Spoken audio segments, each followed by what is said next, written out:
I'm Mike Gelfman, and I'm founder of the Disruption Institute.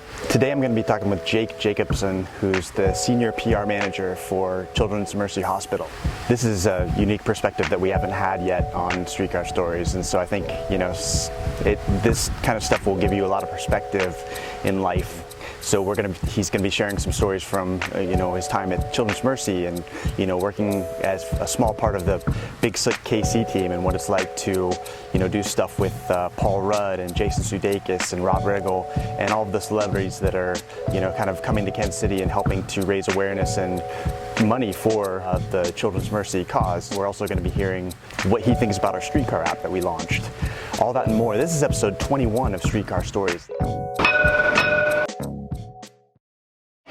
So it's the most gratifying kind of work, and it's hard to call it work. I mean, it's exhausting and it's long days, but it's also making a difference. And realizing that I'm part of this 8,000 person team and that every person makes a difference is fantastic.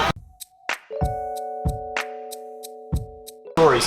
My very first family that I worked with was Nick LeGrand. He was a young baseball player, about 12 at the time, and he had just been a star on the field, just lived for baseball, and then he came down with aplastic anemia, so he needed a bone marrow transplant. But Google Fiber learned about his story, and so they offered to help him throw out the first pitch at a Major League Baseball game.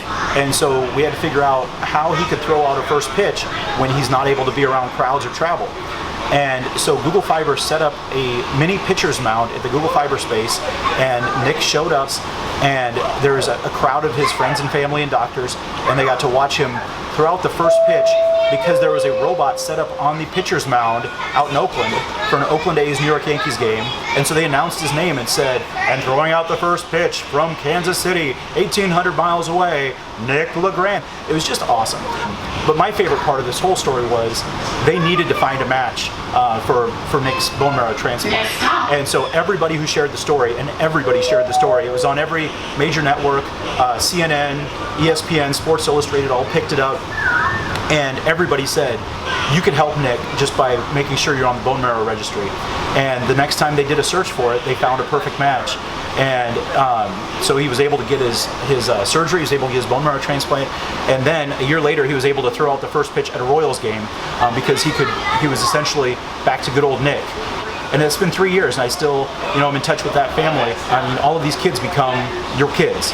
And so to be able to see all of that, not only the power of medicine, but the power of community, and in a little way, the power of PR.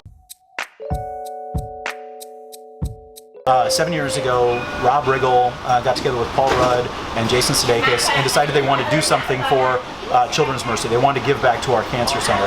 And so they came up with the idea of a poker tournament. Over the years, they've added David Koechner and Eric Stonestreet as fellow hosts. All 5 of them have ties to the Kansas City area. But I think everybody's favorite part of that weekend, and again, there's a lot that goes into it, but the hospital visits where the celebrities come, and the celebrities get to just go to all the different floors of the hospital and talk to the patients and talk to the families. And what I love is that a lot of times the patients don't even know who these guys are because they're only 3, 4, 5 years old, but they know they're funny, and they know that they're engaging, and they know they want to have some fun. They're putting a pie in the face of Eric Stonestreet. They're playing headbands with Paul Rudd. And all of these stars are just captivated by our kids. And then when they leave, everybody's just so moved by it. And Paul and Jason and Rob, David and Eric, they are as nice as you would hope they would be. When you watch their characters, you think that they're lovable, and they absolutely are. So yeah, when the cameras aren't on, you can learn a lot about people, and I think that's what's taught me the most about these celebrities, is that they're fantastic humans.